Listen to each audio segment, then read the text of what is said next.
নমস্কার বন্ধুরা, আপনাদের সবাইকে স্বাগত জানানো হচ্ছে আমাদের ইউটিউব চ্যানেলে। আজ আমরা আলোচনা করব 2026 সালের অত্যন্ত গুরুত্বপূর্ণ জ্যৈষ্ঠ অধিক অমাবস্যা সম্পর্কে। এই বিশেষ অমাবস্যা কেন এত গুরুত্বপূর্ণ, কখন শুরু হচ্ছে, কখন শেষ হচ্ছে, কিভাবে পালন করলে শুভ ফল পাওয়া যায়, কোন মন্ত্র জপ করবেন, ঘরে বসে কিভাবে পূজা করবেন, আর এই দিনে কি করা উচিত নয়, সব কিছু আজ বিস্তারিতভাবে জানাবো। ভিডিওটি শেষ পর্যন্ত দেখবেন, কারণ শেষের দিকে এমন কিছু বিশেষ নিয়ম বলবো যা অনেকেই জানেন না। চলুন শুরু করা যাক। বন্ধুরা, 2026 সালে জ্যৈষ্ঠ অধিক অমাবস্যা অনুষ্ঠিত হবে 15ই জুন 2026।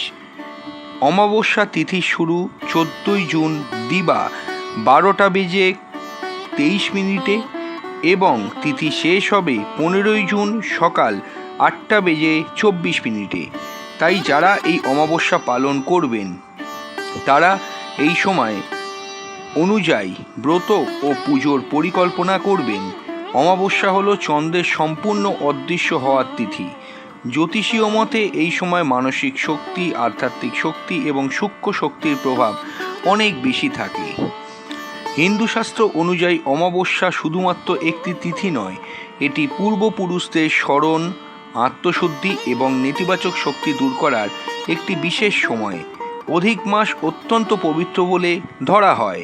যখন এই অধিক মাসে অমাবস্যা আসে তখন তার গুরুত্ব আরও বেড়ে যায়। বিশ্বাস করা হয় এই দিনে করা দান, জপ, প্রার্থনা এবং পুণ্যকর্ম বহুগুণ বৃদ্ধি পায়। অনেকেই মনে করেন এই সময় পূর্বপুরুষদের আশীর্বাদ সহজে পাওয়া যায়। বাড়ির অশান্তি, মানসিক কষ্ট এবং আর্থিক বাধা কমানোর জন্যেও অনেকে এই দিনকে বিশেষ গুরুত্ব দেন।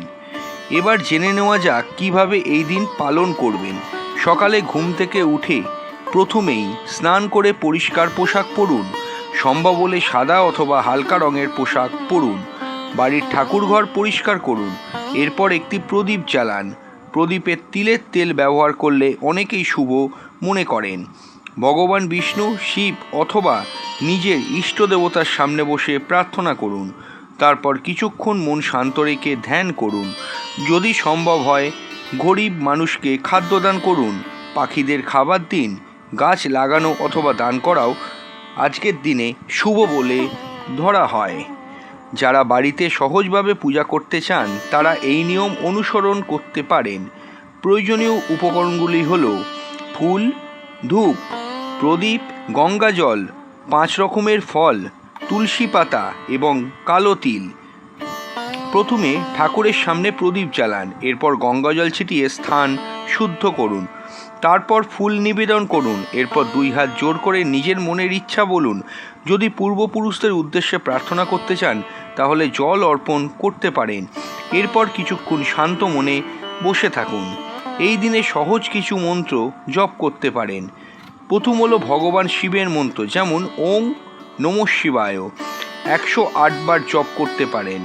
ভগবান বিষ্ণুর মন্ত্র ওং নমো ভগবতে বাসুদেবায় নমঃ। এছাড়া শান্তির জন্য বলতে পারেন ওং শান্তি শান্তি শান্তি। মন্ত্র জপের সময় তাড়াহুড়ো করবেন না, শান্ত মন দিয়ে ধীরে ধীরে জপ করুন। এই দিন যা করতে পারেন সেগুলি হলো সকালবেলা ব্রহ্ম মুহূর্তে স্নান করে পরিষ্কার পোশাক পরুন। আপনার সাধ্যমতো দান করুন। গরিব মানুষকে সাহায্য করুন। বাড়িতে প্রদীপ জ্বালান। ঈশ্বরের নাম জপ করুন। পরিবারের শান্তির জন্য প্রার্থনা করুন। মানসিকভাবে ইতিবাচক থাকার চেষ্টা করুন।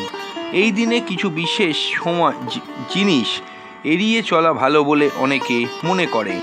অকারণে ঝগড়া করবেন না, কাউকে অপমান করবেন না, মিথ্যা কথা বলবেন না। রাগ নিয়ন্ত্রণে অবশ্যই কিন্তু রাখবেন, নিয়ন্ত্রণ হারাবেন না। নেতিবাচক চিন্তা বেশি করবেন না।